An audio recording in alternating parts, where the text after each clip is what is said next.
Having your home school shut down on you can be an overwhelming experience. I attended Manual High School, which was shut down due to low test scores and low enrollment. Well, that's what I was told. But as a group of students and I began to dig deeper, we saw that Manual had been a school that had been forgotten about and left to fend for itself.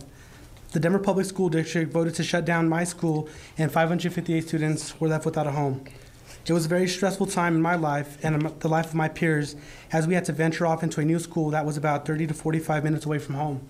The environment itself, you felt welcome being at your home school. When you have to travel, once again, 45 minutes away on a public transportation because you don't have the option to walk across the street anymore, in my case, you have to adjust your whole life schedule. You can't play after school sports because there's just no time. You can't travel across town and still have your youth, and it was stripped away from us. At Manual, I had a feeling of belonging with my teachers, and my teachers cared.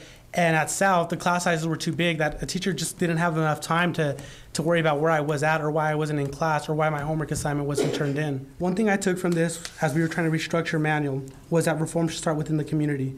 A school should serve its students, not require the students to serve it. If that's the case here, where we're trying to save money for the district, there's alternative ways, and forcing students out should never be an option, because you shut a student out of a school, and a student just all of a sudden just develops that idea that they weren't good enough to stay where they were at. And you keep that stigma with you going to the new schools. You don't have just the students looking at you as if you weren't good enough or if you didn't belong. Go back to your own neighborhood. We don't want to be, looked at as a stupid school because we have these students here who are considered stupid.